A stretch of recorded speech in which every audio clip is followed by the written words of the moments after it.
Tu viens d'avoir le bac ou tu veux te reconvertir dans un domaine d'avenir, faire le choix du numérique et rejoindre l'école supérieure d'administration, d'économie, de journalisme et des métiers de l'audiovisuel, ESAE. De nouvelles filières sont disponibles dès cette rentrée: informatique et multimédia, informatique industrielle et maintenance, réseau informatique et télécommunications, système informatique et logiciel, sans oublier les filières initiales: administration générale, administration des finances, administration des affaires, sciences juridiques, sciences économiques, sciences de gestion, journalisme et métiers de l'audiovisuel. ESAE est disponible sur 4 sites: Cotonou-Badjoumendé, Cotonou-Akpakpa, Abomey-Calavi et Parakou.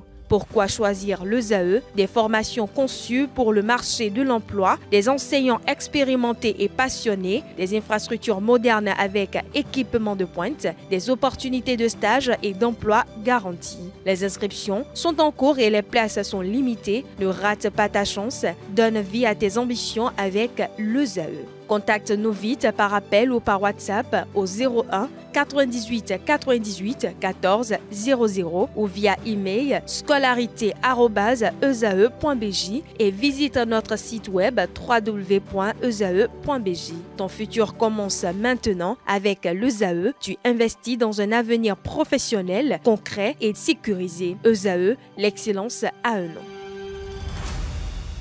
Bonjour à toutes et à tous, bon réveil dominical, bienvenue sur l'invité. Chers amis internautes, très friands de ce rendez-vous média sur ESAE TV ce dimanche, ma collègue Billy Gaïlaïbi et moi, nous recevons pour vous un acteur politique pas des moindres, El Farouk Soumanou. Il est le deuxième adjoint au secrétaire exécutif national du parti politique Force Corée pour un Bénin émergent FCBE.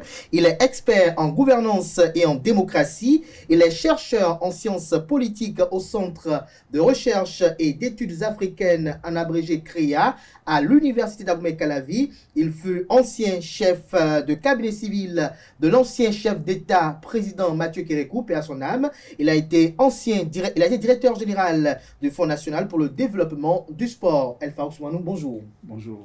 Merci d'avoir accepté l'invitation malgré l'agenda politique, si on peut le dire ainsi. C'est moi.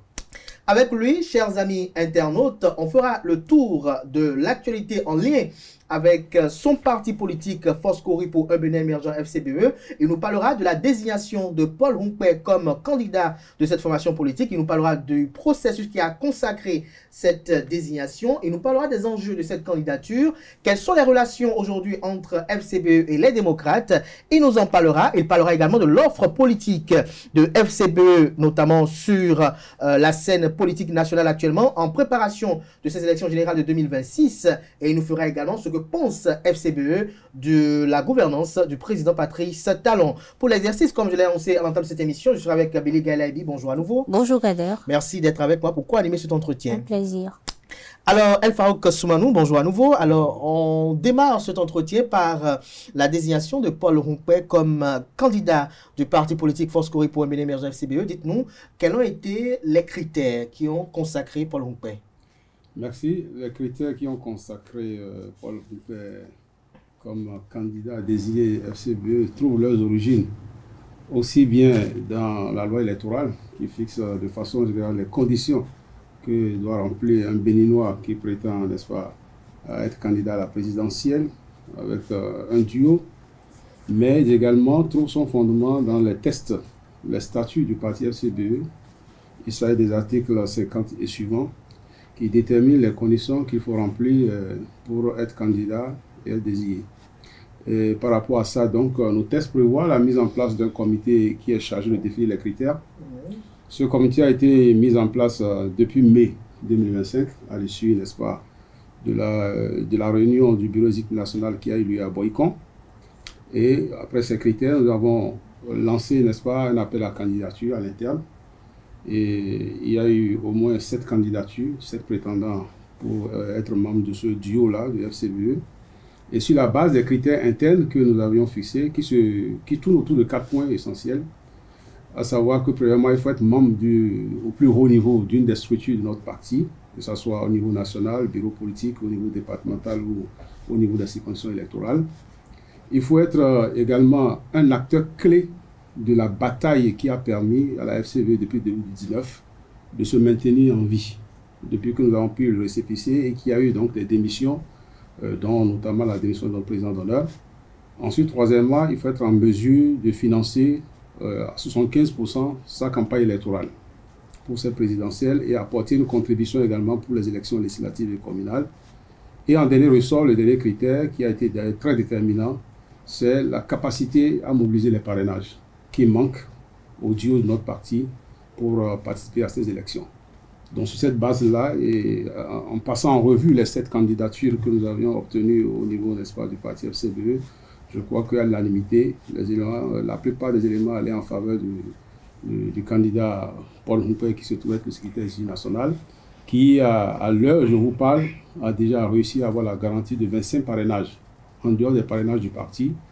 Et naturellement, il y a d'autres considérations stratégiques qui ont milité également à sa faveur. Voilà les conditions dans lesquelles Paul Humpé a été désigné comme, n'est-ce pas, tête de pont de ce duo. Et dans les prochains jours, on verra bien ce qu'il en est du colistier. Ce qu'il en est du colistier. Mais tout à l'heure, vous avez dit financer à 115%. Excusez-moi, financer à 115% la campagne électorale. Oui. N'est-ce pas trop ce montant-là? Est-ce que Paul Humpé est si riche pour financer sa campagne électorale lorsqu'on parle en termes de milliards? Oui, non, lorsqu'on parle, vous savez, en 2023, au moment où les partis de la mouvance et un parti de l'opposition dépensaient des milliards, le parti FCBE n'a dépensé que 800 millions. Je pense que quand on parle d'élections, il ne s'agit pas d'aller distribuer de l'argent sur le terrain. Et quand on parle de moyens, il y a aussi les moyens physiques, les moyens intellectuels, les moyens financiers. Donc, quand on parle de 75%, c'est pour dire quand même, j'ai dit 75% de sa campagne à lui. C'est vrai que le parti FCBE a déjà un budget, n'est-ce pas, pour ces élections, différentes élections de 2026. Et donc, mais c'est un critère qui permet de faire la différence. Quand on dit à quelqu'un, si vous êtes capable, n'est-ce pas, de mobiliser au moins 75% de votre budget, c'est déjà une qualité. Si vous êtes candidat à la présidentielle et que c'est les autres qui doivent aller mobiliser, c'est pas qu'il a les fonds avec lui. Mais déjà, par son carnet d'adresse, par ses contacts, il est en mesure, et il l'a démontré d'ailleurs déjà en 2021, lorsqu'il était co-listé du candidat Alassane Soumana Djimba. Et il a apporté sa contribution. Tous les deux avaient apporté leur contribution pour renforcer les moyens dont disposait le parti. Donc je pense que ce n'est pas énorme. Est-ce que vous dites, bonjour monsieur, est-ce que vous dites, porte à croire que c'est Paul Humpé seul qui répond réellement à ces critères? Dans le parti, il y a bien d'autres personnes. Non.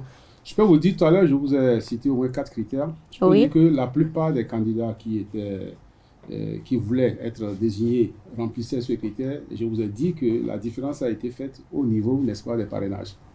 Vous vous rappelez qu'en 2021, c'est justement au niveau de ce parrainage qu'il y a eu un clash de monsieur, comment dit-on, l'ancien ministre Yarou, Théophile Yarou, qui était candidat à la présidentielle. Et c'est au niveau du parrainage que le candidat Alassane Soumana avait fait la différence. En réalité, c'est quoi? Nous avions pris la décision au niveau du parti FCBE de négocier des parrainages au niveau, n'est-ce pas, des partis de la mouvance présidentielle, UP et BR. Parce qu'il n'y avait que là qu'on était capable d'aller négocier. Personne d'autre n'avait cette possibilité à nous offrir. Et il fallait pour l'avoir signer des accords de gouvernance. Ce que nous avions fait. Dès lors que ces accords de gouvernance ont été signés, ça veut dire que les élus de ces deux partis, y compris les nôtres, sont libres de parrainer qui ils veulent. C'est-à-dire que même parmi les 6 parrainages du parti FCBE, certains parrains sont capables d'aller parrainer, n'est-ce pas, le candidat de l'UP ou de BR, du moment où nous sommes en accord de gouvernance. À partir de ce moment, il fallait demander aux potentiels candidats, une fois que ce boulevard a été ouvert, c'est-à-dire la possibilité de parrainer, d'aller à la charge des parrainages parce que le parrainage est un acte individuel. C'est ce que ces candidats ont essayé de faire. Et au finish, on s'est rendu compte que Paul Humpé avait cet avantage-là, d'avoir donc la garantie jusqu'à hauteur de 25 parrainages déjà. Et donc, ça a joué en sa faveur. Et les autres, je peux vous dire qu'il n'y a pas eu de guéguerre, il n'y a pas eu de vote. C'est de manière consensuelle qu'il a été désigné. Personne ne s'est opposé à ce choix. Personne ne s'est opposé à ce choix.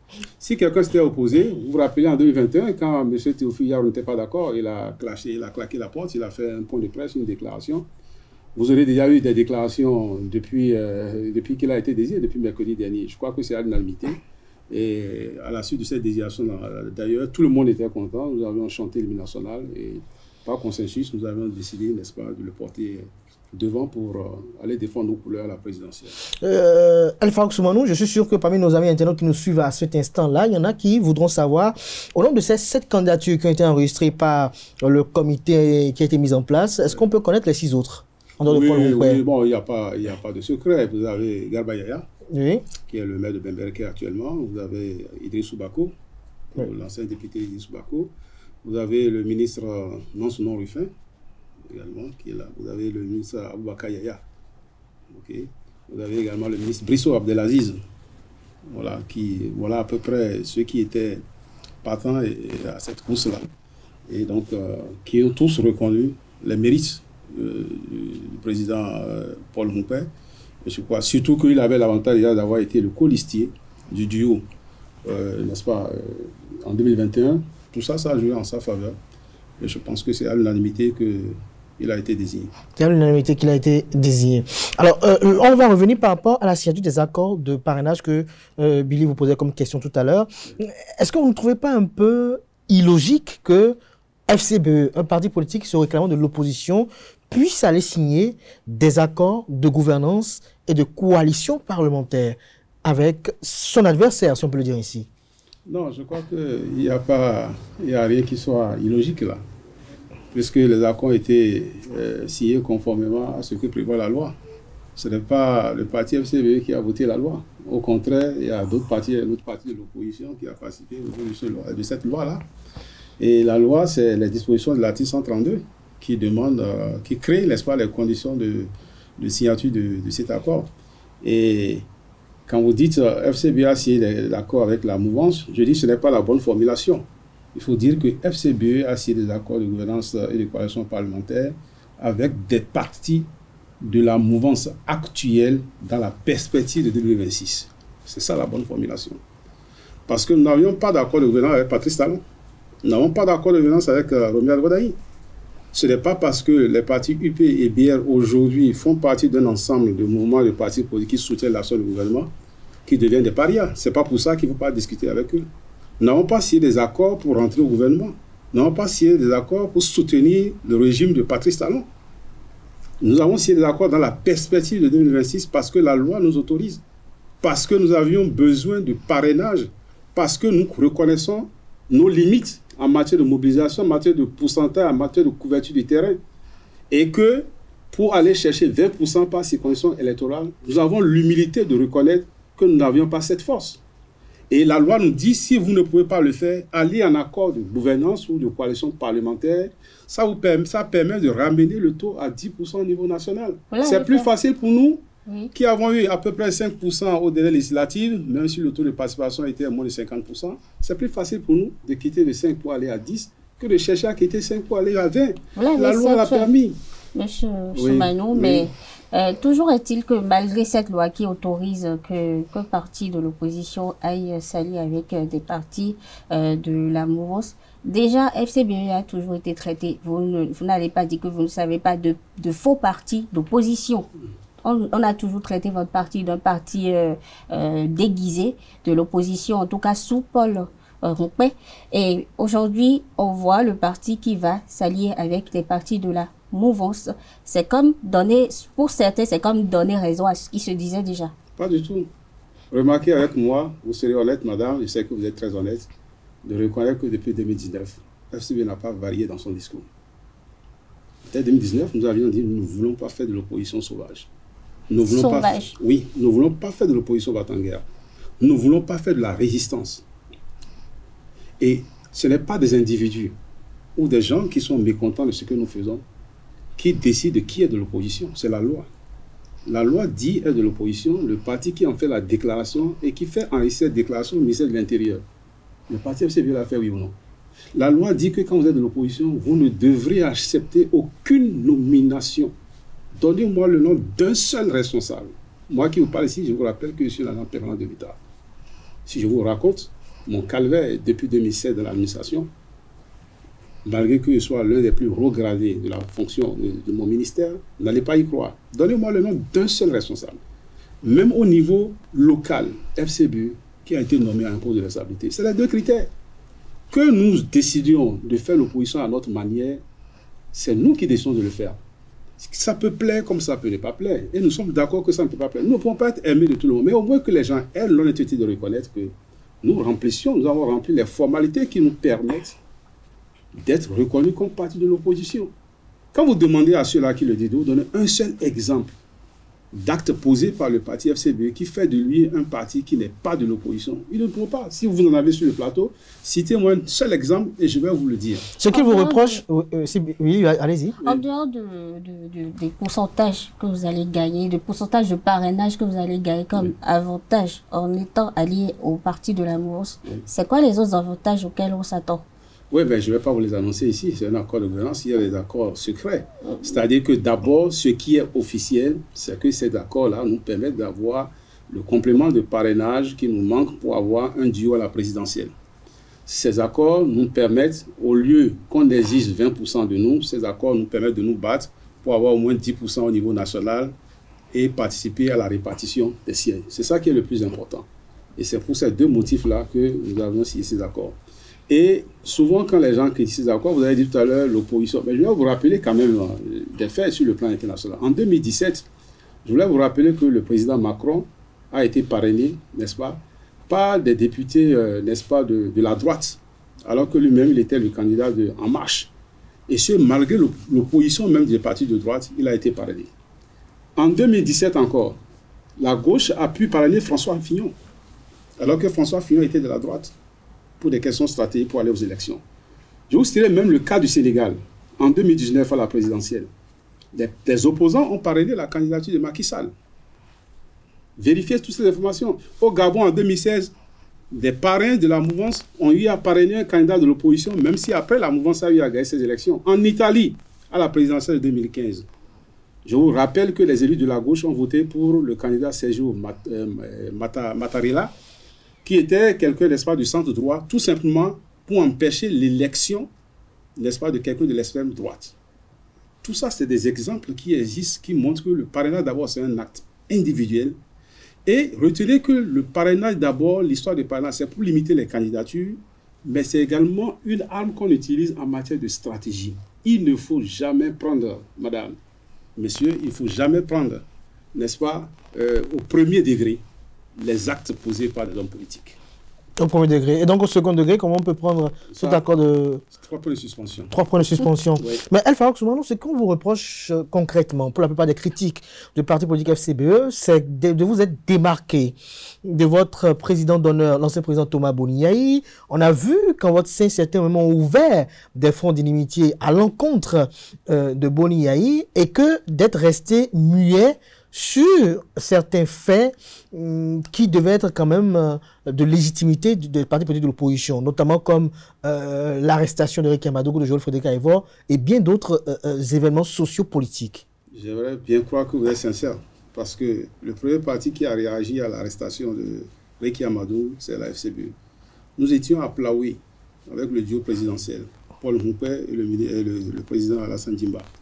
Quand nous avions appris que Réki Amadougou a été arrêté sur le pont de Porte-Nouveau, je crois, immédiatement, nous avions suspendu la tournée qu'on faisait. Et nous avions fait, le duo a fait une déclaration officielle condamnant cette arrestation et demandant la libération immédiate de Mme Réki Amadougou. Donc, ce n'est pas juste de dire que nous n'avions pas réagi. Quant à l'ancien président, moi, souvent, je n'aime pas trop parler parce que l'ancien président, c'est notre papa. Nous avions beaucoup travaillé avec lui. Mais je ne suis pas d'accord quand vous dites nous l'avions laissé. Nous n'avons pas laissé l'ancien président. L'ancien président a démissionné par voie d'huissier à la veille des élections locales. Il nous a envoyé une sommation interpellative, une sommation par voie d'huissier, nous interdisant d'utiliser son nom et son logo pour les municipales.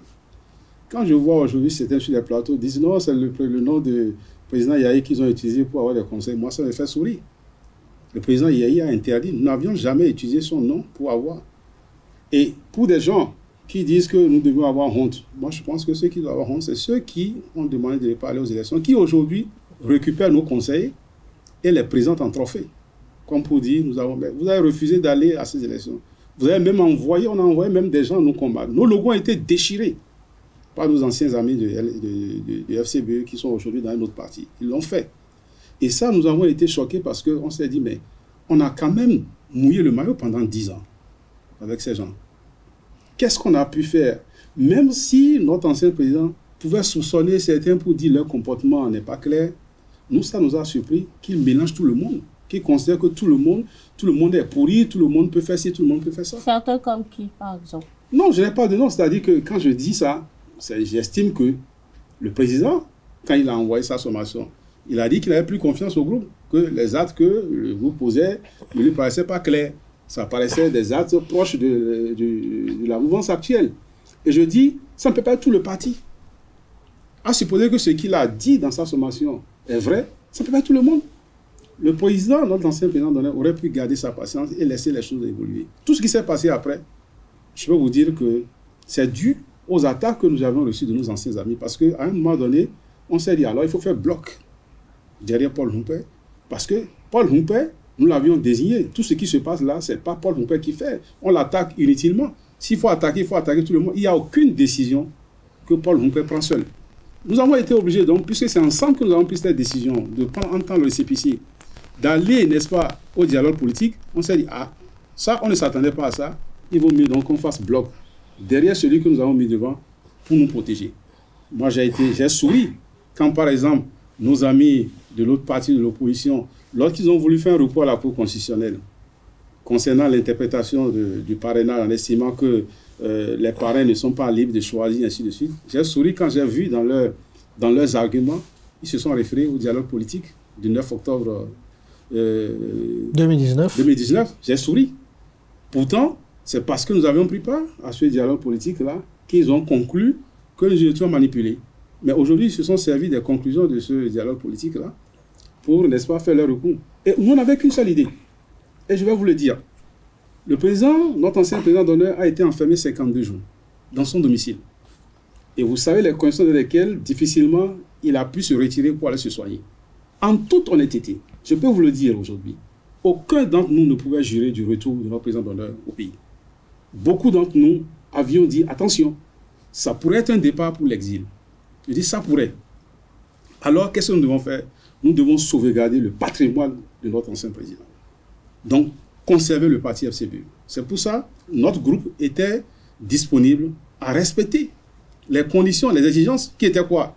Le retrait des exilés du bureau exécutif national du parti. Il n'y a que ça que nous avons eu à faire. Nous avions maintenu l'ancien président comme président d'honneur, mais nous avons été contents après qu'il soit revenu au pays. Et nous avions entamé les discussions pour la réconciliation. Mais bon, il y a toujours des gens que l'ancien président écoute plus que d'autres. Il a décidé de se retirer, comme beaucoup d'ailleurs. Donc, ce n'est pas nous qui avons exclu les gens. Et je voulais terminer en disant que le parti FCBE n'est la propriété de personne. J'entends les gens dire qu'ils ont volé le parti de Ince. Le parti FCBE n'appartient à personne. L'Alliance FCBE, dans ce temps, c'était un regroupement de près de 150 partis politiques et de 200 mouvements. Quand le régime de la rupture est arrivé, beaucoup ont quitté cette alliance. Ils sont aujourd'hui ministres dans le gouvernement. Vous savez qu'il y a au moins 8 anciens ministres de Boni Yahi dans l'actuel gouvernement jusqu'à présent. Beaucoup de partis se sont retirés. Et nous avons créé maintenant le parti FCBE en 2018. C'est un nouveau parti. Et c'est un parti qui a des membres fondateurs. Le parti appartient à tous les membres fondateurs. L'ancien président, notre ancien président d'honneur, avait utilisé le CORI par rapport à la présidentielle de 2006. Le CORI. Mais il y a une différence entre le CORI et le logo FCBE. Le CORI est dans le logo, mais ce n'est pas le logo qui appartient à quelqu'un. Donc ceux qui continuent de dire que le parti a été volé se trompent. Tous ceux qui sont responsables du FCBE aussi sont membres fondateurs du parti. Et si des gens décident de démissionner et de quitter, qu'est-ce que vous voulez qu'on fasse? Ils s'en vont, et ceux qui décident de rester utilisent le patrimoine du parti et avancent. Donc, nous n'avions rien fait de mal. Nous sommes seulement choqués. Nous sommes tristes, je peux vous dire, qu'après 10 ans, nous nous appelions les fous du roi. On nous appelait les fous du roi dans ce pays, parce qu'on sortait pour attaquer, pour répliquer à tout. Nos vies étaient menacées. À un moment donné, l'ancien chef d'État était obligé même de donner des instructions au cabinet militaire pour assurer notre sécurité, parce que les gens trouvaient qu'on défendait trop le régime à l'époque. On a fait tout ça. Vous savez, à l'arrivée de la rupture, beaucoup des jeunes qui constituent ce mouvement-là ont fait la prison. Ils ont été arrêtés.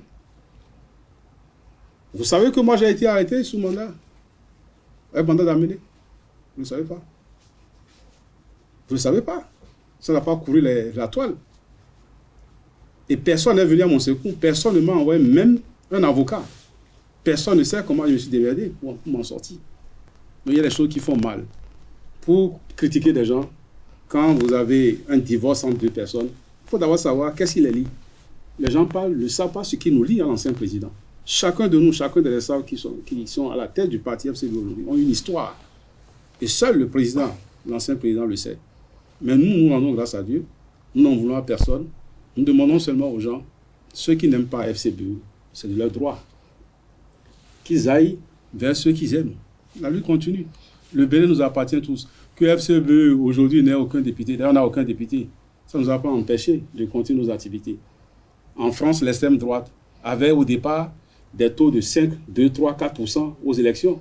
Aujourd'hui, la dernière élection, l'extrême droite a failli prendre le pouvoir en France.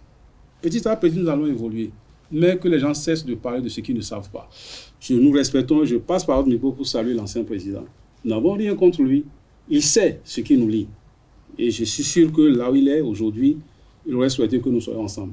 Malheureusement, les contingences font que chacun a pris sa route. J'espère que, comme on le dit souvent, lorsque vous avez soif de la même manière, vous retrouverez à la même rivière.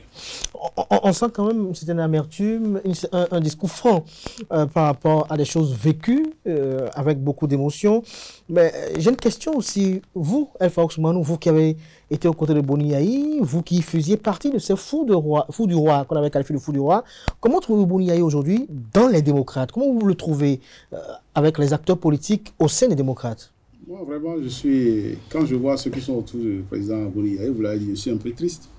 Parce que autour du président Boni Yayi aujourd'hui, dans le parti LD, il y a deux camps. Il y a nos anciens amis FCBE, avec qui on était dans la FCBE. Mais il y a un autre groupe d'hommes politiques qui sont venus d'ailleurs, mais qui sont, pour la plupart, ceux qui nous ont donné du fil à retordre au moment des 10 ans de Boni Yayi. Les vidéos sont là, parfois ça passe sur les réseaux sociaux, vous voyez.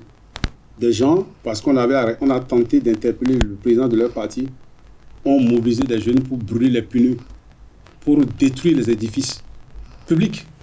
Aujourd'hui, ils sont porte-parole. Et ils se permettent encore, dans un langage, n'est-ce pas, virulent, de traiter le parti FCB de moribond, de traiter les responsables de tous les noms, alors qu'ils ne savent rien de l'histoire du FCB. Nous avons eu la chance de travailler avec le président Boni Yayi jusqu'en 2019. En 2016, rien, je répète, rien ne nous empêchait de rejoindre la mouvance. Rien. Rien du tout. Parce que le contrat, c'est 10 ans. Nous avions assumé les 10 ans. Nous nous sommes soumis au choix du président Yayi Boni, qui était Lionel Zissou. C'était soumis. Je peux vous affirmer que tout le monde, il n'y avait pas unanimité sur cette candidature. Mais pas de discipline de groupe, nous l'avions soutenu. Nous sommes allés au combat. Je me rappelle même que dans la 13e circonscription où j'étais à Djougou, son hélicoptère était tombé, vous vous rappelez? Tout à fait. Et là, il était tourmenté. On a fait tout ce qu'on pouvait en tout cas. On n'a pas gagné. Rien ne nous empêchait de dire, bon, comme on n'a pas gagné, sautons les 2 pots joints vers les vainqueurs. Nous sommes restés. On est allé au congrès en 2018 avec le président Yayi. À Parakou. À Parakou. C'est en 2019 que les premiers ont commencé.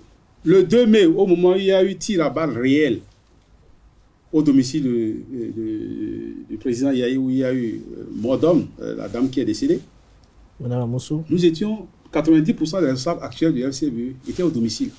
Il y en a dont les pare-brises même ont essuyé des tirs de balles de tir. Le véhicule de Garba Yaya, l'actuel maire de Bembereke, a essuyé des tirs. C'était parmi nous. Paul Humpa était ce jour-là à son domicile. Difficilement, ils ont réussi à quitter les lieux. Nous étions là. On s'est beaucoup battu. Quand ce régime-là était attaqué de toutes parts, a fait ICC, a fait Daïnvo, a fait même les ministres de Boni Yayi ne pouvaient même pas sortir et défendre. C'était les fous du roi. Qu'est-ce qu'on a pu faire pour que, brutalement, notre ancien président doute de notre sincérité? Un grand homme politique doit savoir, comme je l'ai dit tout à l'heure, il ne faut jamais prendre au premier degré les actes posés par les hommes politiques. Pour aujourd'hui, nous livrer à la vindicte populaire. On s'est senti livré à la vindicte populaire. Nous avons été agressés pendant les communales. Parce que le message qu'on a passé, ils ont vendu le parti, ils ont vendu le parti, ils ont vendu le parti. Est-ce qu'on vend un parti? Les gens sont dans le pays. Les responsables du FCBE qui sont là aujourd'hui, Ils ont quoi d'extraordinaire? Ils ont été nommés où? Faites une enquête pour voir ce que chacun vit. Vous étiez les fous du roi sous Boni Yayi. Mais maintenant, avec son nouveau parti, vous ne pensez pas que ceux qui sont aussi avec lui jouent un peu ce rôle-là? Ça c'est un choix. Nous, on l'a fait. Non, on sait ce qui est dedans. Je vous ai dit tout à l'heure qu'à l'arrivée de la rupture, vous connaissez le président du Mozébé, on appelait le mouvement des émigrants du Bénin.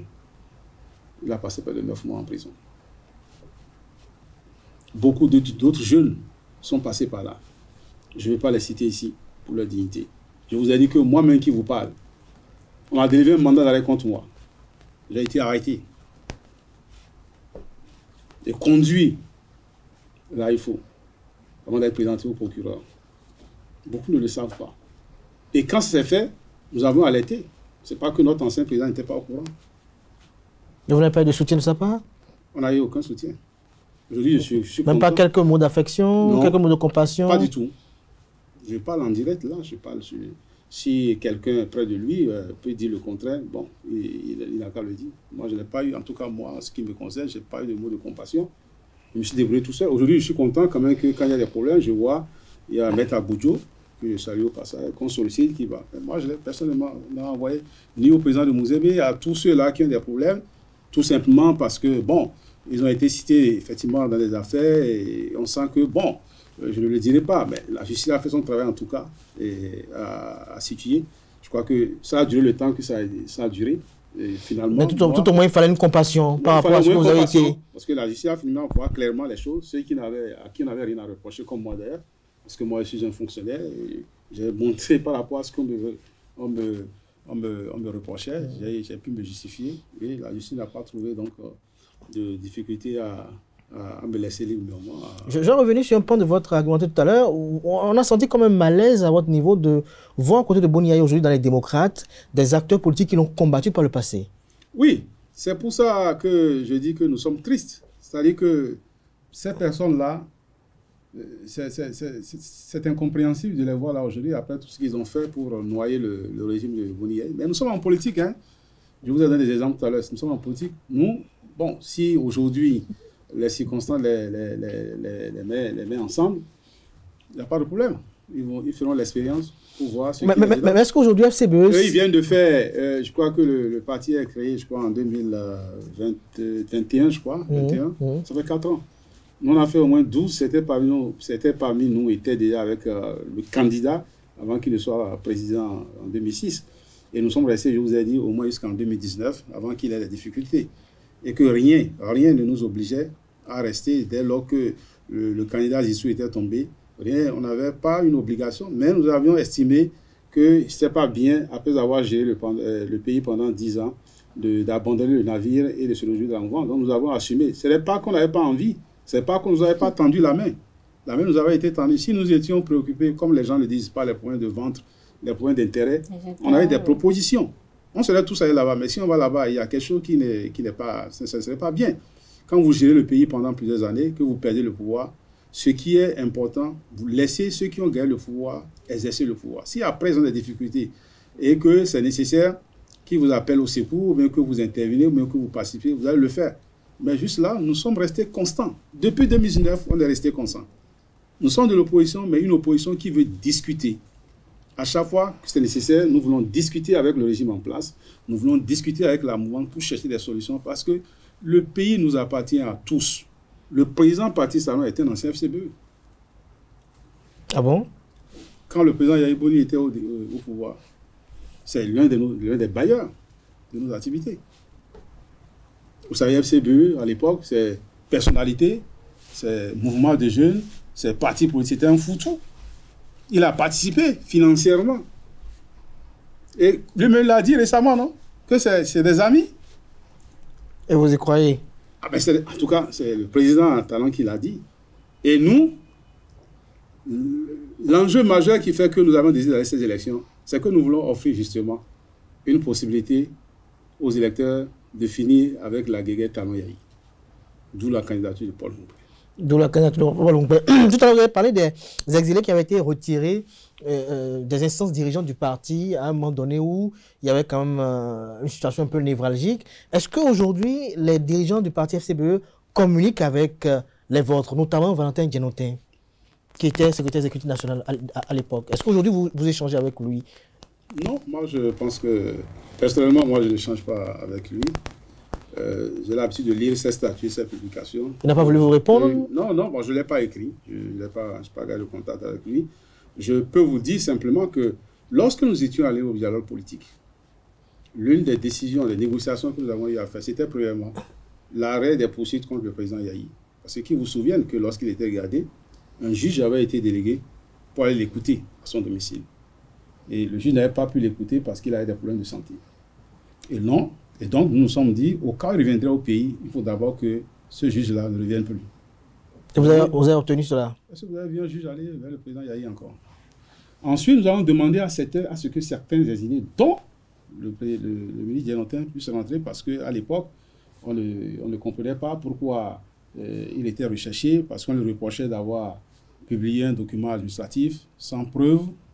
Lui ne se reconnaissait pas dedans. Et nous avions obtenu, dans la négociation, qu'il puisse revenir. Et pourquoi il n'est pas revenu? Je ne sais pas. Mais est-ce que vous l'avez informé? Si. Nous avons délégué un parmi nous, je ne vais pas donner de nom, nous avons délégué un parmi nous pour dire, bon, comme nous avons obtenu cette assurance, toi, tu es chargé de prendre contact avec lui pour lui dire, bon, voilà ce que nous avons. En ce moment, son procès n'avait pas encore lieu. Il n'avait pas été encore condamné. Mais ce que cet ami que nous avions désiré nous a dit, c'est qu'il n'était pas d'accord pour revenir. Bon, donc nous... Il avait des craintes? Je ne sais pas. Il n'a pas donné de raison. Non, celui que nous avons délégué ne nous a pas donné de raison. Peut-être qu'il lui a expliqué, mais lui ne nous a pas expliqué pourquoi. Il nous a simplement dit qu'il lui a transmis le message. Mais nous, on a constaté qu'il n'est pas rentré de toutes les façons. Et c'est après ça qu'il y a eu le procès, qu'il a condamné, ainsi de suite, ainsi de suite. Donc, moi, je pense que la participation au dialogue politique, c'était pour régler tous ces problèmes. Nous avons eu des acquis, nous n'avons pas eu d'autres choses. Moi, personnellement, je suis ministre Dienotin, il vous le dira si vous voulez. C'est un monsieur que j'aime beaucoup. On avait quand même de très bonnes relations. On se disait beaucoup de choses. Bon, je suis quand même aujourd'hui triste pour lui qu'il soit dans ces conditions. J'espère que, je connais sa foi, j'espère que dans les prochains mois ou années, en tout cas un jour, il reviendra dans son pays pour continuer la lutte. C'est vraiment dommage. Mais c'est ça aussi, la réalité en politique. Hein. En politique, voilà, quand vous n'êtes pas au pouvoir, ceux qui sont au pouvoir, les lois sont là, il faut les respecter, ils exécutent les lois et ils appliquent les lois à fond. Et ils utilisent, vous savez, dans les lois, il y a toujours des failles, il y a toujours des possibilités. Et donc, quel que soit le juge qui a devant lui une loi appliquée, il applique selon sa propre conviction. C'est sa propre conviction. Donc, les faits sont là. Aujourd'hui, c'est dommage que cela soit hors du pays. Il n'est pas le seul. Il y a d'autres exilés. Notre souhait, c'est que quand même que dans la perspective 2026 ou après les élections de 2026, il y ait, disons, un consensus national, une réconciliation, afin que toutes ces personnes-là, Sébastien Adiavon, puissent revenir au pays pour participer, n'est-ce pas? Est-ce qu'il y en a parmi vous qui échangez avec Komi Kouché, avec Sébastien Germain Adiavon? Bon, moi non. Il faut dire que, parce que nous avons du mal à avoir leurs contacts. Eux-mêmes, pour leur sécurité, ils ne peuvent pas communiquer avec tout. Surtout que nous, comme vous le dites, les gens nous soupçonnent, on pense que nous sommes en connivence avec le général. Ils peuvent craindre que peut-être en communiquant avec nous, on puisse avoir leur position bien, puisse avoir les informations bien. Ils peuvent craindre qu'en parlant avec eux, nous puissions peut-être leur tirer le verre du nez. Donc, par prudence, nous-mêmes, on évite ça pour éviter les histoires. Pas de problème, ils sont en exil. Bon. Si un jour, un d'entre eux nous écrit, on va leur répondre. Je ne pense pas qu'il y ait d'animosité entre nous. Ils n'ont pas de problème avec nous, ils ont des problèmes avec la loi, ils ont des problèmes avec le régime en place. Nous ne sommes pas un soutien du régime, nous sommes opposés au régime, mais à notre manière, une opposition douce et intelligente. C'est ce que nous avons décidé de faire. Mais qu'est-ce qui s'est passé entre vous et les démocrates? Pourquoi il n'y a pas eu une parfaite collaboration? Est-ce parce que la forme d'opposition est différente? Non, vous savez que quand nous étions chefs de file de l'opposition, nous avions fait ce que nous pouvons. On a tendu la main, on a rassemblé les autres partis de l'opposition, y compris les LD. Ils ont participé à plusieurs réunions. Il y a une réunion où on devait finaliser la mise en place d'un cadre de constellation de l'opposition. Et ce jour-là, à notre grande surprise, je crois que c'est le coordinateur Azatassou, qui a appelé pour s'excuser, pour dire que leur délégation ne pouvait pas venir. Donc on a compris donc, que c'est une décision de leur parti, ou bien qu'ils ont reçu des instructions. Ils ne sont pas arrivés et ce cas de concertation n'a pas pu se mettre en place. Quand eux, ils sont devenus chefs de file de l'opposition, je les mets au défi de donner une seule preuve qu'ils ont fait une démarche vers le FCBU pour être membre de leur cadre de concertation qu'ils ont mis en place. S'ils donnent la preuve, demain je démissionne du parti FCBU. Pour les rejoindre? Pas pour les rejoindre. Pas pour les rejoindre forcément. Vous savez, la politique, pour moi, c'est secondaire. Hein. Mais monsieur, vous dites je ne vis pas de la politique, moi. Donc, je suis un fonctionnaire, j'ai ma fonction, je travaille. Donc, vous avez dit tout à l'heure que vous avez vécu quand même des situations quand même douloureuses. Oui, ça fait partie de la vie d'un homme politique. Et je ne regrette pas. Moi, je ne regrette rien de tout ce que j'ai fait sous Boni-Yayi. Rien du tout. Et votre père, comment il vit tout ceci? Mais il est là, c'est le président d'honneur du parti FCBU. Il est là en forme. Et puis, bon, il nous donne les conseils de passer sa position de président d'honneur. Il participe à l'appui de certaines décisions. Il donne des conseils. Et puis, bon, on évolue. Mais, je vous dis, moi, personnellement, et je crois que c'est le cas de tous les salles de FCBU, nous ne regrettons rien de ce que nous avons fait sous les 10 ans de Yayi. Non, on ne regrette pas. Tout ce qu'on a pu faire, nous l'assumons. Mais après, je dis, ce n'est pas parce que quelqu'un vous a promu au cours de son mandat que vous devez vous coucher pour qu'il marche sur vous toute sa vie. Vous dites que le cadre de concertation créé par les autres partis de l'opposition n'ont pas fait, en tout cas les responsables n'ont pas fait de démarche pour que vous soyez des leurs. Oui. Mais pourquoi vous n'avez pas réagi? Est-ce que vous avez au moins essayé de comprendre? Vous avez réagi? On va réagir pour dire quoi? On a réagi, vous suivez l'actualité, on a dénoncé. Oui, quand le cadre de concertation a été mis à point, on a dénoncé le fait que nous n'avons pas été associés. On a été surpris, on a constaté que ce cadre-là a vu le jour, on était nous-mêmes surpris, hein, et on n'a rien compris. Ce qui s'est passé avant le cadre, je vais vous dire. On a eu une correspondance du parti LD qui voulait qui a demandé une audience. Et nous avions préparé l'audience. On a mis une délégation en place. J'étais même de la délégation avec le président, avec le SEN Paul Moukwe, pour recevoir cette délégation du parti LD qui voulait venir à notre siège. Les correspondants sont là, on peut les exhiber. Et c'est la veille qu'on nous a envoyé une correspondance pour dire que l'audience qu'ils ont demandé là, parce que certains de leurs associations seraient absents du territoire, quelque chose comme ça, que c'est reporté à une date ultérieure. On en est là jusqu'aujourd'hui. Ils n'avaient pas relancé. Non, ils ne nous ont pas relancé, ils ont voulu le voir. Et c'est après ça qu'on a constaté qu'il y a eu la mise en place d'un cadre de concertation. Moi, je vais vous dire, c'est-à-dire qu'il faut retenir. Il y en a qui ont pour programme d'action intitulé « Détruire la FCBU ». Il y en a, c'est leur programme d'action, ça. Détruire la FCBU. Et ils y vont à fond. Et c'est ça même qui nous motive à résister, à utiliser toutes les stratégies possibles que nous donne la loi, à être toujours debout comme un seul homme. Tant que cela vous permet d'exister. Nous serons toujours là. Voilà. Mais aujourd'hui, quelle est l'offre politique de la FCBE pour 2026? Non, vous savez, déjà en 2021, on avait fait une offre. Le Dieu avait fait une offre qu'on avait appelée le consensus. Et donc, cette offre sera améliorée parce qu'en 2021, aujourd'hui, il y a des aspects, n'est-ce pas, de cette proposition, de ce projet de société-là, qui ont été plus ou moins réglés, qui ont plus ou moins été réajustés. Donc, aujourd'hui, nous avions mis un comité en place. C'est ce que prévoient nos tests. Ce comité-là a été mis en place. Je crois, si je me trompe, c'est un comité présidé par, je crois, Laura Bidissou Bako, si je ne me trompe. Donc, qui est en train donc, de réactualiser ce projet de société-là. Et dès lors que nous allons installer notre duo, c'est prévu, sauf changement de dernière minute, pour le 11 octobre. Je crois que nous aurons le temps donc, de rendre public. Comme vous voyez, les autres, aussi bien le candidat de la mouvance que le candidat qui est attendu au niveau de l'autre côté, personne n'a encore publié son projet de société. Pourquoi voulez-vous que nous on se précipite pour le faire? On attend, ça va être projet contre projet. Projet contre projet. Mais qui est le policier de Paul Moukwe? Non, je vous l'ai dit que ça va être tranché d'ici mardi ou mercredi au plus tard. Il sera choisi parmi les autres candidats, parmi les 7 candidats que j'ai cités au début de cette expédition. Donc, nous avions d'abord demandé, comme nous avons toujours fait au niveau des FCB, nous avons demandé à ce que les 6 autres se concertent et qu'ils désirent quelqu'un par consensus. s'ils s'entendent, je crois que d'ici mardi, ils vont nous le dire. Et si effectivement les autres, il n'y a pas de contestation, donc celui-là vous sera présenté et il sera installé au même moment que Paul Mouquet le samedi 11. Ce sera probablement à Cotonou, ici, au Palais des Congrès. Quels sont les enjeux majeurs des législatures et communales pour votre parti? Oui, l'enjeu majeur pour nous, c'est l'alternance. C'est-à-dire que, vous savez, aujourd'hui, comme je le dis, le régime qui est là aujourd'hui a fait ce qu'il peut. Il y a des acquis, il y a des choses qui ne sont pas bien faites.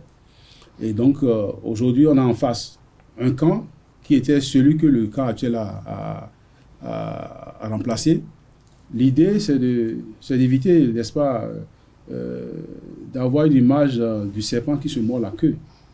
Vous savez, dans notre pays, ça a été rare. Hein, depuis l'historique conférence des forces vives de la nation, on n'a pas vu un régime fini, un régime qui a remplacé un régime fini, le régime qui a été remplacé est revenu. Ouais, oui. Donc, on n'a pas aussi vu, depuis l'historique conférence des forces vives de la nation, un régime qui a fait ses 10 ans et qui a réussi à faire passer son dauphin. Ouais, donc, face à ça, il faut donner la possibilité aux électeurs d'avoir une troisième option. Et aujourd'hui, quand vous regardez sur l'échiquier politique national, le seul parti qui a quelques parrainages et qui a la possibilité, n'est-ce pas, d'ouvrir, de présenter cette option-là, c'est VFCBE. Donc l'enjeu majeur, c'est l'alternance. Mais je voulais vous dire que, en tant que spécialiste des questions en sciences politiques, l'alternance, il n'y a pas un délai pour faire l'alternance. Hein. Ce n'est pas parce que peut-être le candidat qui va gagner aux élections prochainement vient du régime actuel qu'il n'y a pas d'alternance. Nous n'allons pas faire des cours de sciences politiques ici. Mais l'alternance, il y a beaucoup d'éléments qui déterminent l'alternance. Ce que nous voulons éviter, c'est trouver, n'est-ce pas, un juste milieu qui permet de réconcilier tous les camps. Et ça va être, n'est-ce pas, le chevet de base, le mot d'ordre du candidat Paul Mouquet, la réconciliation, le consensus, faire en sorte que tout revienne, n'est-ce pas, calmement. Et le leitmotiv serait d'améliorer la gouvernance, aussi bien la gouvernance politique, la gouvernance administrative, en mettant l'action sur l'enseignement. Vous avez vu que le président actuel l'a reconnu. L'enseignement technique aujourd'hui qui est important n'a pas eu la chance, n'est-ce pas, d'être n'a pas eu la chance d'être bien boosté par le régime actuel. Et nous, quand on viendra au pouvoir, si les électeurs nous font confiance, je crois que c'est des questions que nous allons essayer donc, de pouvoir améliorer. Nous allons voir dans ce qui est fait, ce qui est bien. Il y a des choses qui sont bien, qu'il faut maintenir, et des choses qui ne sont pas bien. Mais malheureusement, dans notre pays, comme l'a dit un de vos confrères, je ne sais plus lequel sur une chaîne, l'idée aujourd'hui des Béninois, c'est que quand vous êtes de la mouvance, vous devez tout peindre en beau, et quand vous êtes de l'opposition, vous devez tout peindre en noir. Non, FCBE a déjà dépassé ça. Le Bénin nous appartient à tous. Si votre adversaire fait quelque chose de bien, reconnaissez qu'il a bien fait. S'il a fait mal, vous dénoncez et vous faites des propositions alternatives. Ce n'est pas venir dire, si nous venons, nous allons balayer tout. C'est-à-dire, il y a des partis, on sent dans ce qu'ils font, c'est-à-dire sentiment de vengeance. C'est-à-dire que si on vient là, on a fait ci à ci, on va le faire ci à ci. Si on le fait comme ça, je crois que le pays va... C'est ça que nous voulons éviter en disant qu'il vaut mieux trouver le juste milieu, un candidat qui va venir, qui va dire, bon, écoutez, vous, asseyez-vous là, laissez ci, laissez ça, arrangeons les choses, mettons-nous ensemble. Cette chance-là avait été déjà donnée aux élections en 2021, mais ils n'ont pas su la saisir. J'espère qu'en 2026, ils feront le bon choix. Vous avez mis l'accent sur l'enseignement technique tout à l'heure. Votre père, monsieur, affectueusement appelé Papa Djemba Djemba, était ministre à ce poste-là pendant sous un autre régime. Oui. Et quand vous comparez, bon, c'est un petit exercice, sous son pardon dit, en son temps, lorsqu'il était régime, et ce qui se fait aujourd'hui, quelle est votre appréciation? Non, je pense qu'au niveau de l'enseignement secondaire et de la formation technique, même de l'enseignement de façon générale, il faut être honnête pour dire que les choses n'ont pas tellement bougé. En dehors peut-être des questions de cantines scolaires qui ont été améliorées. En matière d'infrastructure, vous avez vu au niveau supérieur, il n'y a pratiquement pas eu d'infrastructure. Il y en a, mais pas suffisamment. Vous savez, à l'époque du ministre d'État Djimba, comme vous l'avez dit, les lycées ont été construits. Les lycées, son mandat, je crois 5 ou 6 lycées ont été construits. L'essentiel aurait été que ça se poursuive. Et je pense que le régime actuel avait prévu 30.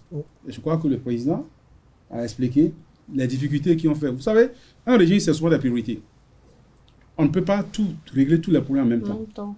Le régime actuel a voulu donner priorité, n'est-ce pas, disons, a mis l'accent sur le développement des infrastructures. Voyez-vous. Hein? Donc, et à côté, il y avait les questions de santé. Ils ont donné également priorité au niveau, n'est-ce pas, des microcrédits et tout ça. Au niveau de la santé, on a eu la construction donc, de façon générale, ils ont mis l'accent sur les infrastructures de développement. Les infrastructures qui permettent, n'est-ce pas, de développer le pays.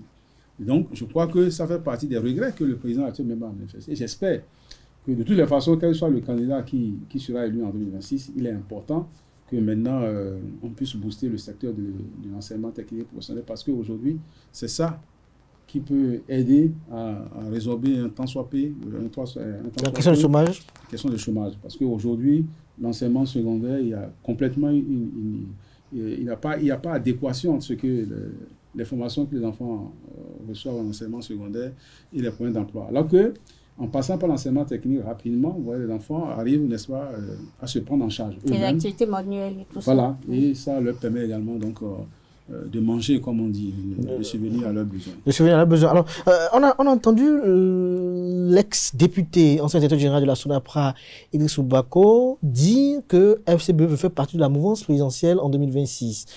Alors, est-ce à dire que FCBE aujourd'hui, si éventuellement il perdait les élections en 2026, De Gaulle va rallier la mouvance, ou bien on n'a pas compris clairement les intentions de ces propos-là. On sait que Idrissou Bako fait partie des hauts cadres, des hauts acteurs politiques de FCBE. Ce qu'il a dit a sûrement été débattu entre vous. Alors, de quoi parlait-il concrètement? Non, vous l'avez dit.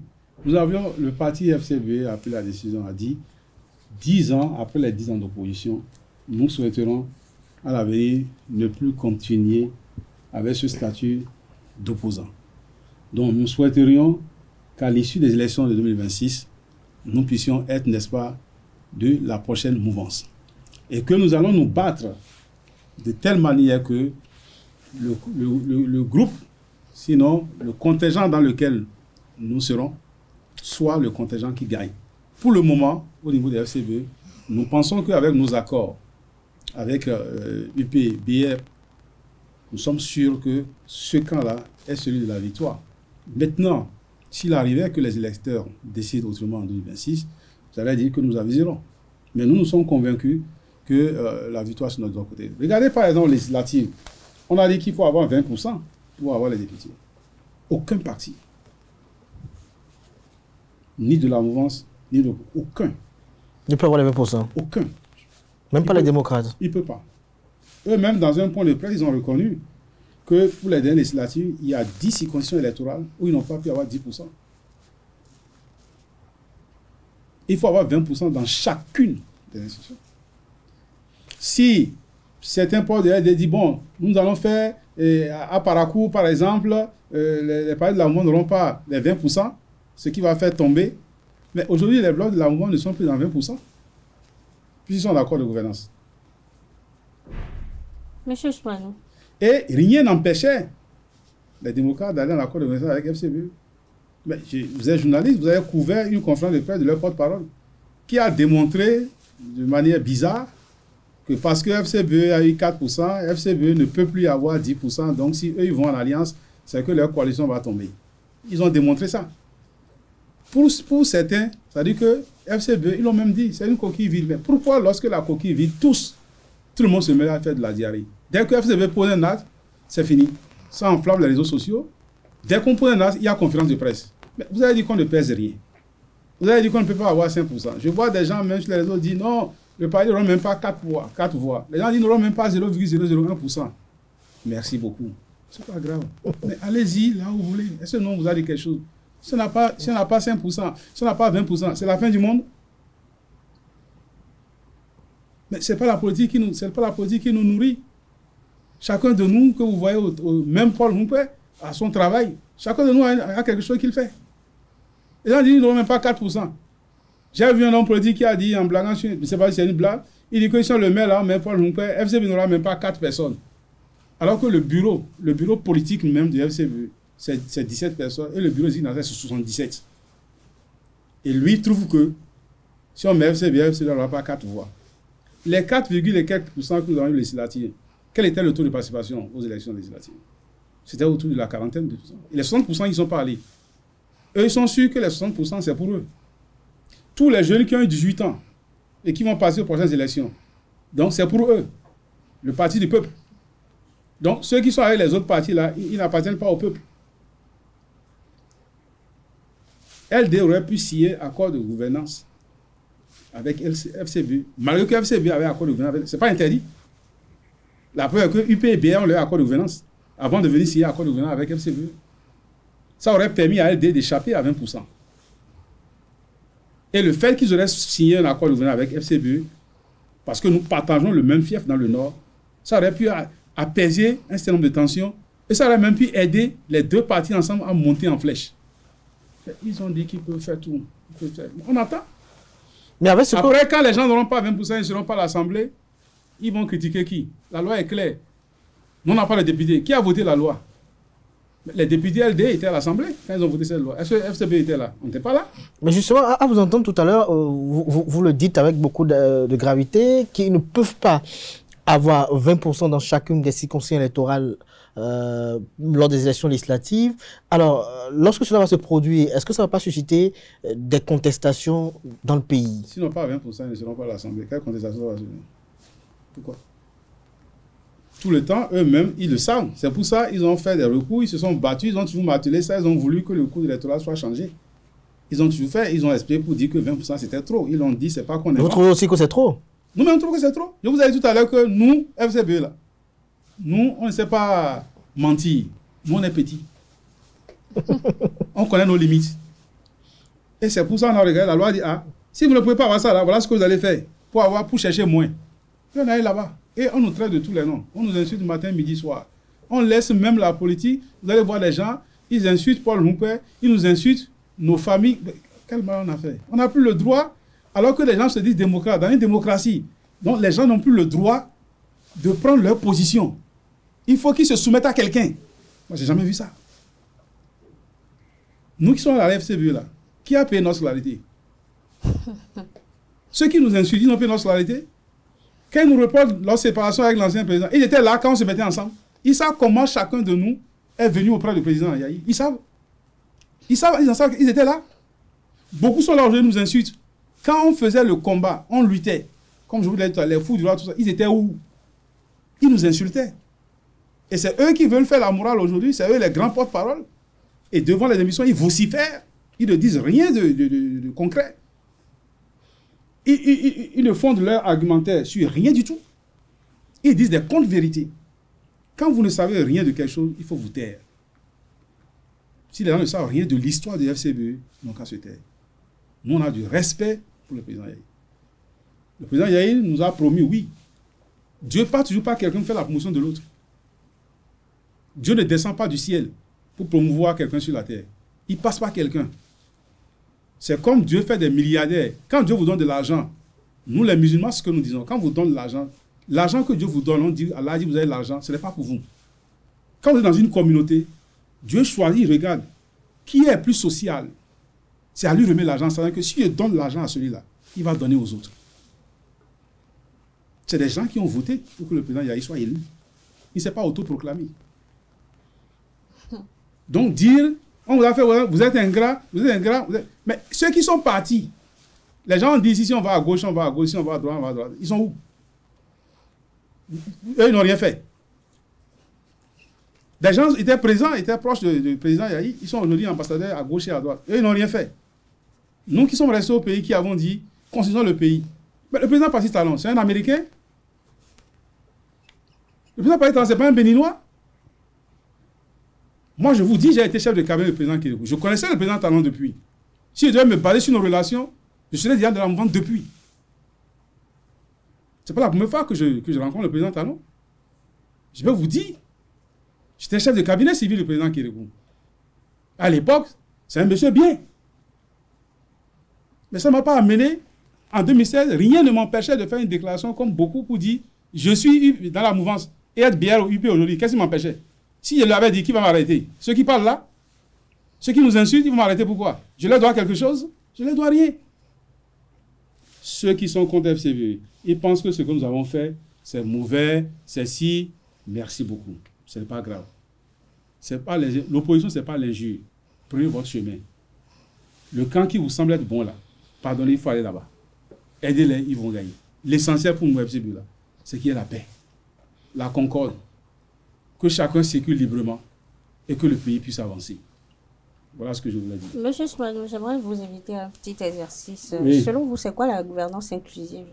Mais la gouvernance inclusive, c'est une gouvernance qui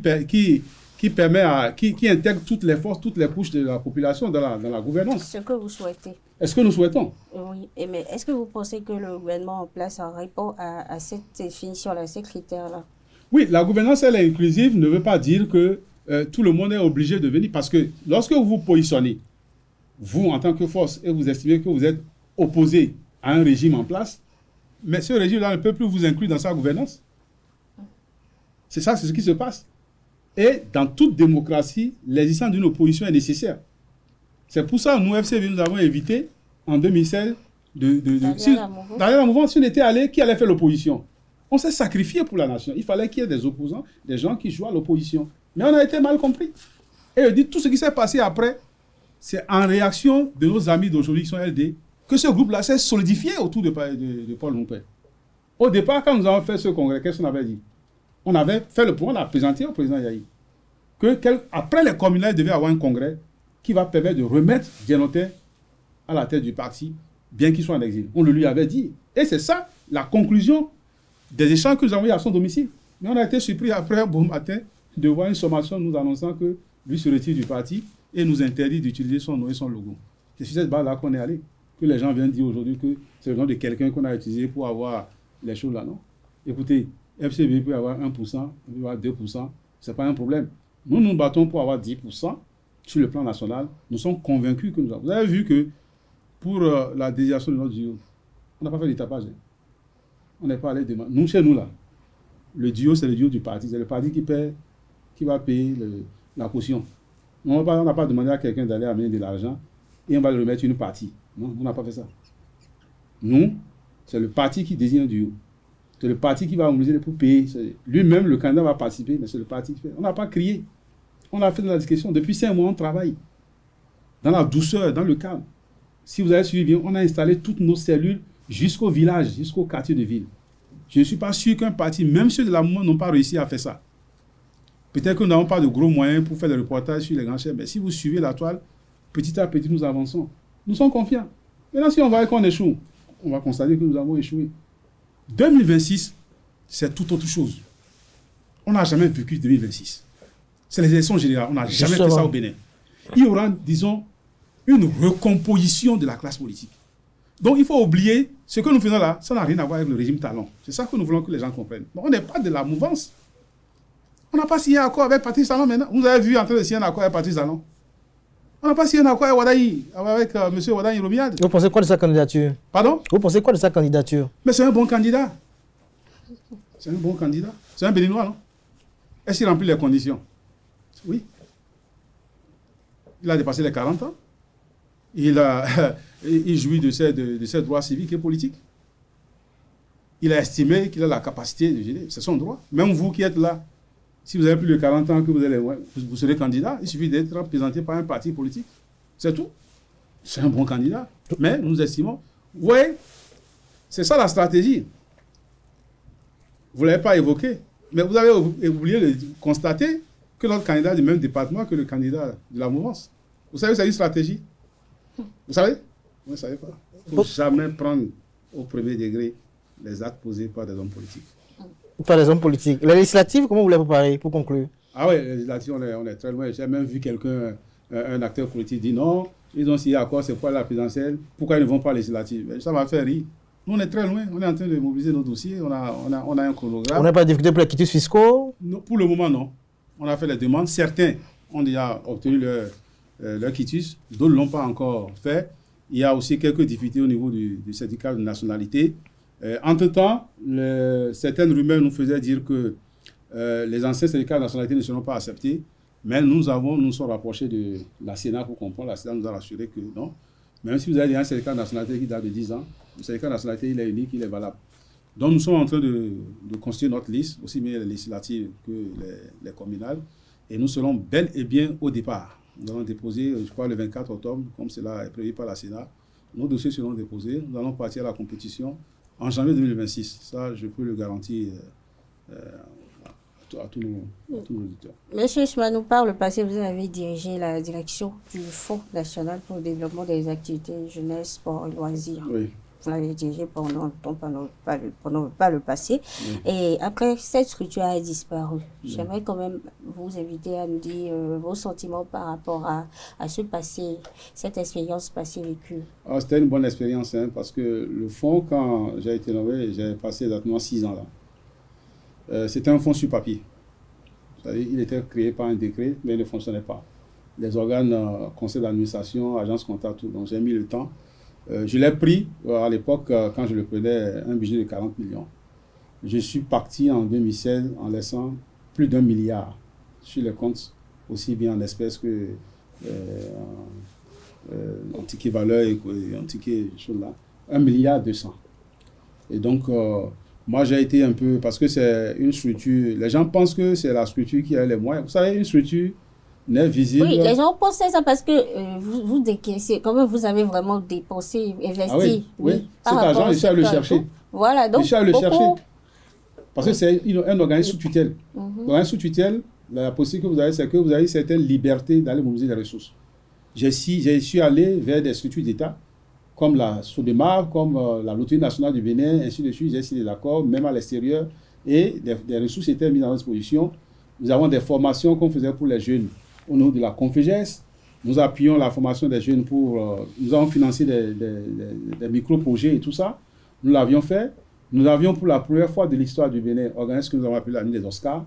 Nous avons vu des sportifs pleurer parce que depuis 1960, certains ont dit qu'ils n'ont jamais été honorés par l'État béninois. Nous l'avions fait. On délivrait les trophées chaque année aux meilleurs sportifs. Nous l'avions fait. Donc aujourd'hui, moi, je ne sais pas... à quel niveau les attributions de ce fonds-là ont été reversées. Je n'ai pas pu vérifier. Et vos sentiments par rapport à ce qui se fait aujourd'hui? Oui, c'est ce que je dis. J'ai un peu du pincement au cœur quand j'ai vu que la structure a été effacée. Donc, je ne sais vraiment pas. Vous savez, je suis resté un peu loin du ministère de cette structure-là, parce que lorsque vous finissez une fonction, si vous restez proche, c'est comme si vous avez des intérêts là. Donc, moi, depuis le jour où j'ai passé service au nouveau directeur, franchement, je n'ai plus cherché à savoir ce qui est au niveau de en dehors du fait qu'il y a des audits, comme dans toute structure, où j'avais été appelé pour expliquer, soit moi, soit mes collaborateurs, les agents comptables, pour expliquer ce que nous avions fait. Et je pense que dans la majorité des cas, il n'y avait pas de problème en ce qui concerne la gestion que nous avons eu à faire là.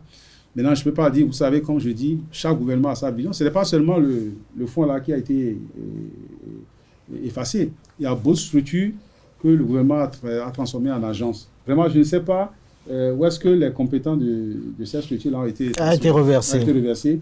Mais c'est quand même une structure indispensable parce qu'il existe jusqu'aujourd'hui en France. Et à un moment donné, quand le gouvernement a des difficultés, je vous rappelle que c'est cette structure-là qui, pendant longtemps, a payé l'entraîneur des écureuils. Et parlons des écureuils aujourd'hui, Guépard et tout ça. Que pensez-vous de leur qualification au second tour? Oui, c'est fantastique. C'est fantastique. Et si vous étiez ministre des Sports, qu'auriez-vous fait pour améliorer ou qu'est-ce qui manque, qui n'est pas encore fait, que vous auriez changé? Non, il faut donner un peu plus de moyens, pour surtout la formation des centres à la base. Il y a beaucoup de centres de formation, mais qui manquent de moyens pour leur formation. C'est ce que j'allais faire. Sinon, en toute honnêteté, je crois que dans le secteur du sport, franchement, bon, si tu le dis, demain, on dira, bon, il est de la mouvance. Sinon, en matière sportive, il faut tirer un coup de chapeau au régime actuel. Parce que 20 stades, nous, on ne l'a pas fait. Les stades ont été construits. Et les moyens qui sont mis aujourd'hui à la disposition des Guépards, à notre époque, on n'avait pas pu mettre ces moyens-là à la disposition. Donc, vraiment, dans le secteur sportif, quelque chose a été fait. Et ça, il faut tirer un coup de chapeau. Quand c'est bon, il faut dire que c'est bon. Sur des secteurs sportifs que je connais bien pour avoir passé 6 ans dans les... Vraiment, beaucoup de choses ont été faites par le... Et moi, je tire un coup de chapeau. Ailleurs, ce n'est pas le cas. Mais dans ce secteur-là, il faut dire, maintenant, il souhaitait...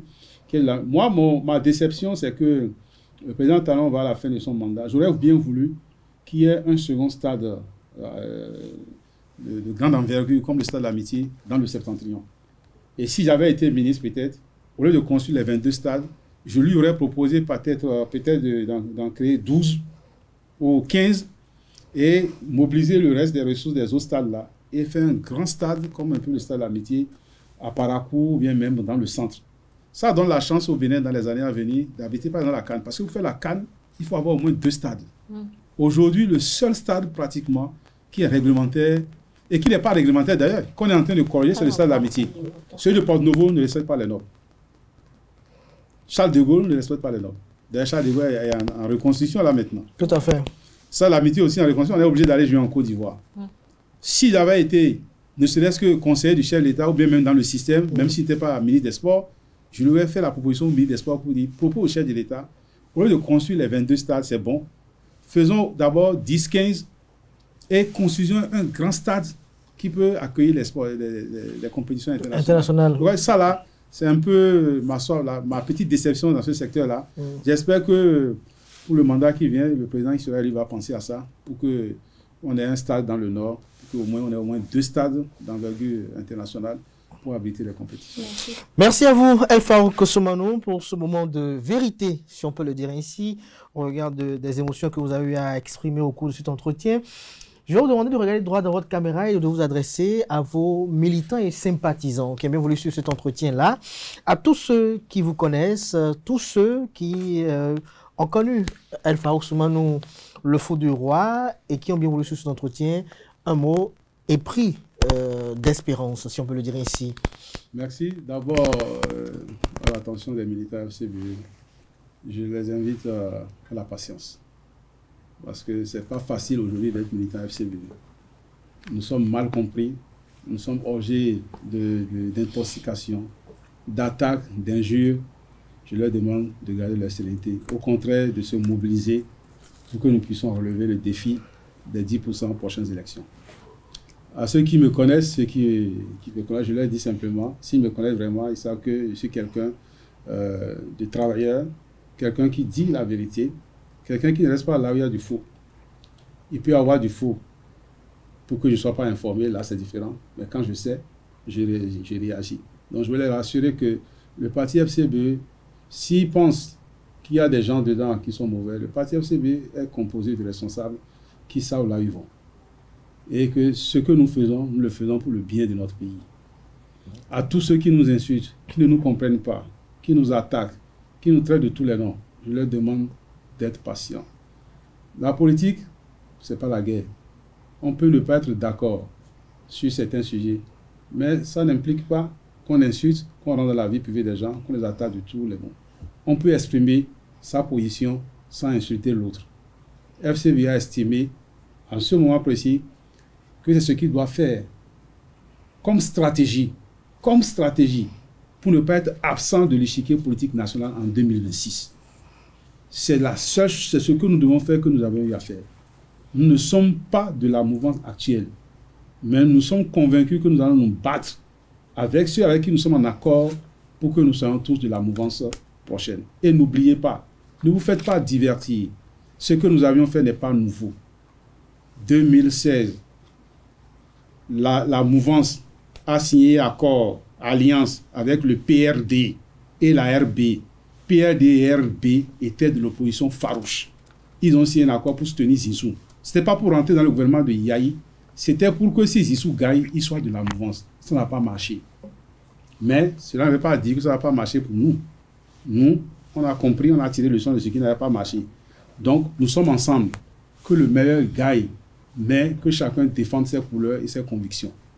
Je vous remercie. Merci à vous, El Farouk Soumanou, chers amis internautes de cet entretien. On retient de façon sommaire et expéditive que notre invité, lorsqu'il a été interrogé sur la désignation de Paul Hongpei comme candidat du parti politique Force Kouri pour un Bénin émergent FCBE, il a fait savoir que cette désignation est conforme à la loi électorale, au statut de la dite formation politique, notamment aux articles 50 et 51. Il a fait savoir qu'il y a eu un comité qui a été installé depuis mai 2025 et qu'il y a eu un appel à candidature auquel 7 candidats ont répondu et que les critères étaient les suivants: être membre des plus hautes instances du parti politique, avoir été un acteur clé de la bataille de survie de la formation politique et pouvoir financer à 75% la campagne et mobiliser les ressources pour pour les élections législatives et communales, avoir la capacité de mobiliser également les parrainages. Et donc, c'est ce qui a pesé en faveur de Paul Humpé, qui a déjà la garantie de 25 parrainages sur les 28 qu'exige la loi électorale. Et il a fait savoir que la signature des accords qui ont été effectués, notamment avec les partis politiques de la mouvance, notamment le Bloc républicain et l'Union progressiste du renouveau, qu'il s'agit de signature d'accord avec les partis de la mouvance présidentielle et non avec le président Patrice Talon. Il a fait savoir que le parti politique FCBE a un budget pour les élections générales de 2026 et il a fait savoir que la signature d'accord a été effectuée pour satisfaire aux besoins de parrainage et également pour pouvoir participer de façon réaliste aux exigences des lois et des dispositions en vigueur. Pour lui, il n'y a pas eu d'opposition à la candidature de Paul Humpé. Cette candidature a été applaudie à l'unanimité. Il a fait savoir que comme autre candidat à cet appel à candidature, il y avait Garba Yaya, Idrissou Bako, Nansounon Ruffin, Abdelaziz Brissot et Aboubakar Yaya. Il a fait savoir que FCBE a signé d'accord avec les partis de la mouvance présidentielle de la perspective de 2026. Il a martelé également et que le défi du parti, c'est de trouver 10% pour les prochaines élections, notamment législatives, afin d'accéder au partage des sièges, afin que FCBE puisse se retrouver au Parlement. Il a fait savoir que eux, au niveau de FCBE, ils ont l'humilité de reconnaître qu'ils sont petits, et donc c'est face aux enjeux qui y concourent, notamment les scrutins à venir, qu'ils ont décidé, en toute âme et conscience, d'aller signer ces accords de gouvernance et de coalition parlementaire. Il a fait savoir que depuis 2019, FCBE n'a pas varié dans son discours, c'est-à-dire de faire une opposition pas sauvage, pas va-t-en-guerre. Il a fait part de son calvaire, notamment El Farouk Soumanou, de son calvaire qui vit dans l'administration publique. Il a fait savoir que le parrainage qui a été signé avec les partis politiques de la mouvance, c'est pas une nouveauté. Il a donné des illustrations en rappelant des cas en France, au Sénégal, au Gabon et en Italie. Il a fait savoir que le parrainage est une arme stratégique hautement politique. Il a fait savoir également que Paul Humpé ne décide de rien unilatéralement au sein du parti politique FCBE et donc ces propos ne sont pas des propos unilatéraux et que Paul Humpé n'a pas de posture unilatérale. Il a eu à justifier le retrait des exilés en temps 2019 des instances dirigeantes du parti politique FCBE. Il nous a fait un peu la genèse des crises du parti politique FCBE. On a senti une certaine amertume et un discours de vérité et en retraçant les faits qui ont conduit au retrait de Boniaï à la veille des élections communales de 2020. On a senti que notre invité a regretté un peu ce retrait de Boniaï, à qui ils avaient fait la promesse qu'après les dites élections, le parti devait reconsacrer à sa tête Valentin Agassou Yenotin, qu'il rentre ou pas à la tête du parti FCBE. Il nous a fait savoir, il nous a révélé qu'il a été arrêté au lendemain de l'avènement de Patrice Talon au pouvoir en 2016. Il a été arrêté ainsi que beaucoup d'autres jeunes qu'il n'a pas voulu révéler.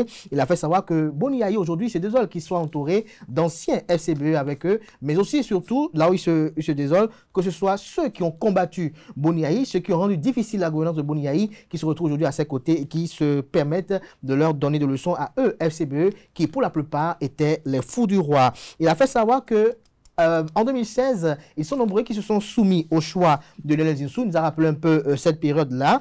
Il a tenu à dire à maintes reprises qu'il ne faut jamais prendre au premier degré les actes posés par les acteurs politiques. Il nous a fait savoir au cours de son argumentaire également que le président, autant pour moi, il a fait savoir au cours de son argumentaire que le président Patrice Talon est un ancien FCBE, qu'il est un bailleur des FCBE. Il a argumenté, il a expliqué cela au cours de cet entretien-là. Il a fait savoir que le dialogue politique a permis l'arrêt des poursuites contre Boniaï. Il l'a démontré dans son argumentaire là. Il n'a aucun regret des 10 ans qu'il a eu à faire avec Boniaï. Il a fait savoir que Dieu passe toujours par quelqu'un pour promouvoir quelqu'un. Il a expliqué avec sa foi musulmane. Il a fait savoir que le colistier du parti résultera d'une concertation qui sera effective au plus tard le mardi ou le mercredi prochain. Il nous a annoncé que le 11 octobre prochain s'effectuera l'investiture du duo de candidats du parti politique Force Cori pour un Bénin émergent FCBE. Et donc FCBE se présente comme une alternative qui viendra mettre fin à à la guerre Boniaï Patrice Talon. Et donc, le mot d'ordre, c'est le consensus, la réconciliation, améliorer la gouvernance, une gouvernance inclusive avec la paix et la concorde pour construire le pays. Il a fait savoir au cours de cet entretien, lorsqu'il a été interrogé par Billy Galaibi sur l'enseignement technique et de la formation professionnelle, que pour lui, il faut booster la formation professionnelle afin que véritablement on puisse adapter la formation à l'emploi pour résorber davantage la question du chômage. Il a fait savoir qu'il avait connu Patrice Talon, qu'il était chef de cabinet de l'ancien président Mathieu Kérékou. Et donc, s'il voulait véritablement rejoindre Patrice Talon au sein de la mouvance présidentielle, il avait plusieurs raisons parce qu'il avait quand même connu l'homme et qu'il avait des rapports avec lui. Il a fait savoir que le parti mobilise les dossiers pour les élections municipales, communales et législatives prochaines. Et donc, pour lui, FCBE se prépare tout en douce. Lorsqu'il a été interrogé par Billy Galaibi sur la gestion du sport, il a fait part à travers des commentaires sommaires sur comment il perçoit le sport. Il a fait savoir qu'en toute honnêteté, il a reconnu que c'est une prouesse d'avoir construit 22 stades omnisports à travers le pays. Mais pour lui, on aurait pu peut-être en construire 15 et construire un grand stade pour pouvoir abriter les compétitions internationales dans la partie septentrionale. Fera peut-être profiter davantage au pays et va rehausser un peu l'image du pays. J'espère que j'ai été plus ou moins récapitulatif. Bien sûr. Merci à vous, El Farouk Soumanou. Je rappelle que vous êtes le deuxième adjoint au secrétaire exécutif national du parti politique Force Koui pour un Bénin émergent FCBE. Vous êtes expert en gouvernance et en démocratie. Vous êtes chercheur en sciences politiques au Centre de recherche et d'études africaines CREA à l'Université d'Abomey-Calavi. Vous êtes ancien chef de cabinet de l'ancien président Mathieu Kérékou, paix à son âme. Vous avez été directeur général du Fonds national pour le développement du sport. Merci pour le sacrifice que vous avez effectué pour être là. Vraiment merci. Merci à vous également, Billy Galaibi, pour avoir conduit avec moi cet entretien. Merci à vous, chers amis internautes, sur lesquels nous ne sommes rien. Merci pour l'attention que vous avez accordée à cet entretien. Portez-vous bien. Belle suite de programme sur EZAE TV. On se retrouve demain lundi pour Free Matin. Jusqu'à là, belle suite de programme. N'oubliez pas le rendez-vous du JT des JT à 19h.